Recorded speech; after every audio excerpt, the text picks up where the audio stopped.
If that's not your intro role for the movies that you make, then you clearly don't know your target demographic.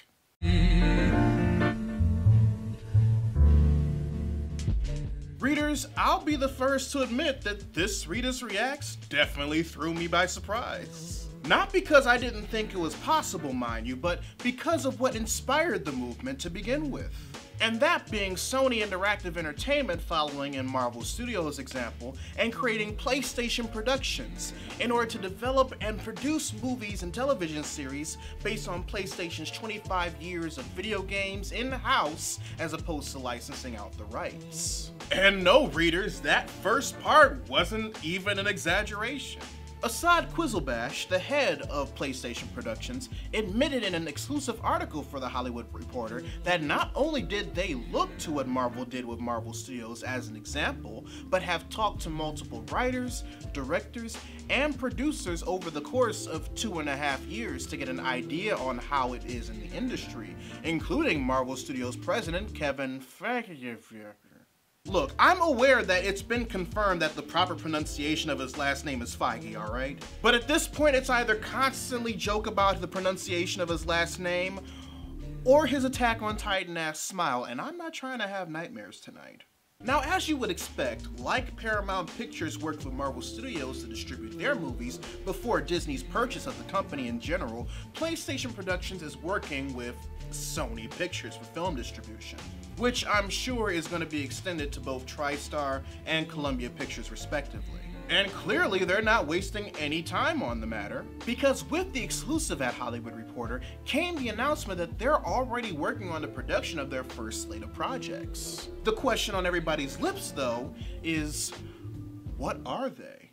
Which is a good question. There are a lot of exclusive PlayStation IPs that are currently in-house at Sony Entertainment that they could utilize. But as far as which ones those are for the company's first wave, they're being a bit hush-hush about it, which is surprising, especially considering how many movies and television series that are PlayStation IPs that are currently in the pipeline.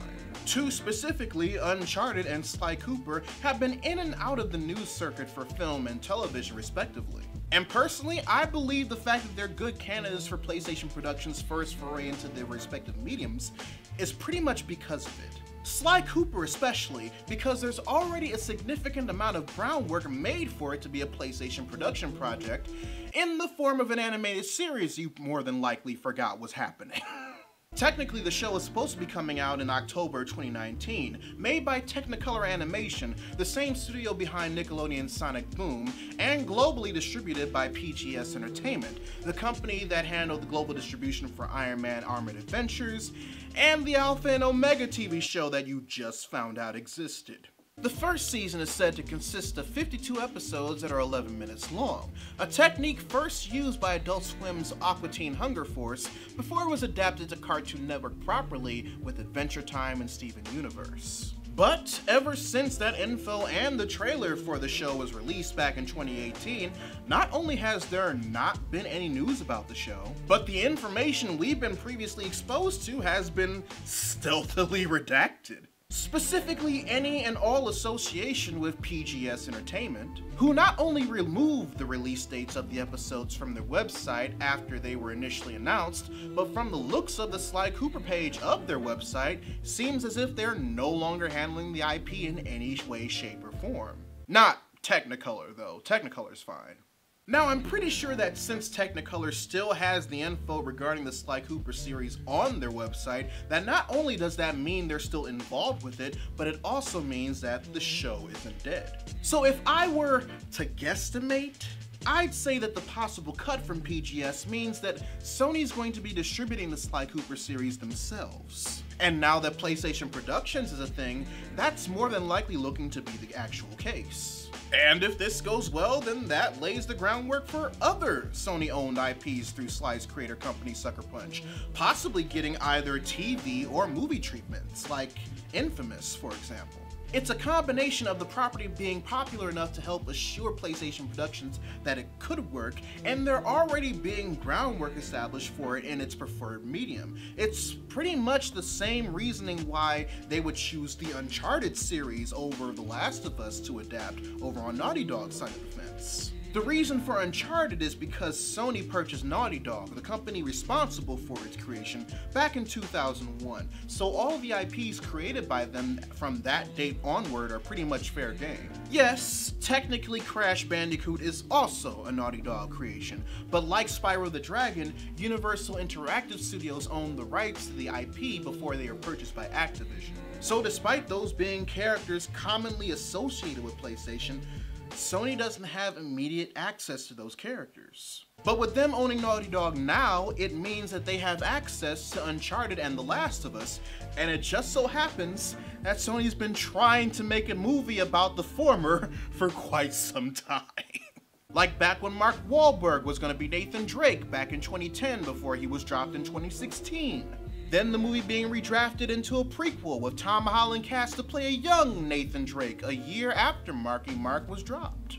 And honestly, we haven't really heard anything about it since 10 Cloverfield Lane's Dan Trachtenberg was announced that he was going to direct the movie back in January of 2019. So out of the two Naughty Dog IPs they currently have access to, getting Uncharted into a solid state of existence and out of development hell as part of this PlayStation Productions initiative not only is a smart move considering its current pre-production history, but using an already successful video game franchise with 5 main console games, 2 handheld games, and 1 mobile game as part of PlayStation Productions' launch titles make the most sense. Now that's not to say that The Last of Us couldn't accomplish the same feats despite only one of its 2 games currently being out. It would just make more sense to use the property that has more of an establishment first. And as much as it pains me to say it because I really can't stand the character associated with the franchise despite the last game doing a very decent job as far as character progression for him, you could say the same argument I made with Uncharted to justify them utilizing God of War. Not only could it work for either film or television considering what HBO did with Game of Thrones and how much money Amazon is just pouring into this Lord of the Rings series they're making. But at this point, Kratos has pretty much become the mature mascot for PlayStation ever since the first God of War game was released on the PS2. The very idea of Assad not taking into consideration the God of War franchise as one of the very first projects for PlayStation Productions that they haven't been trying to get off the ground beforehand is just foolish. Especially considering how well the PS4 game did. With Uncharted and Sly Cooper, 2 projects that they've been trying to get off the ground even before this initiative was announced, would not only help give immediate credibility to PlayStation Productions by establishing that they finish what they start, but it would also allow them to get their feet wet as a company in both film and TV respectively. Which would then pave the way for them to bring Kratos, one of their most popular and currently talked about characters, to either film or TV, depending on which media niche of fantasy they're trying to cater to. So, at least for me, I wouldn't be surprised if PlayStation Productions' first wave of projects were a mix of taking advantage of the current gap in fantasy with the franchise as well known as God of War, and wanting to get projects like Uncharted and Sly Cooper properly launched since they've been pretty much on the ground since the dawn of time. And once those prove to be successful, I'm pretty sure that rapport alone would be enough to help easily launch other IPs for the production company. Whether they be ones they already have like Infamous, Horizon Zero Dawn, Twisted Metal, or ones we usually associate with PlayStation, like Crash Bandicoot and Spyro the Dragon. Time will tell, of course, but I'm interested in seeing how this plays out regardless. Get it? How this plays out? Like how this PlayStation out? This is why I don't consciously make puns, readers. So with that being said, readers, your homework assignment for the day. Write in the comments section below which IP you think PlayStation Productions should work on for its first wave of projects for either film or TV. Should it be something nostalgic? Should it be any of their newer titles? I'd love to know your thoughts. If you want to help financially support the channel, you can join my Patreon by clicking the card at the end of the video or in the link in the description down below, where you can also find a link to my merchandise store. Or if you prefer to give a one-time donation, you can find links to my PayPal and my Ko-fi account in the description box as well. Also, make sure you subscribe to the channel and turn on notifications, because I post new videos every Monday, Wednesday, and every other Friday. But until then, this is Readus 101. Class dismissed.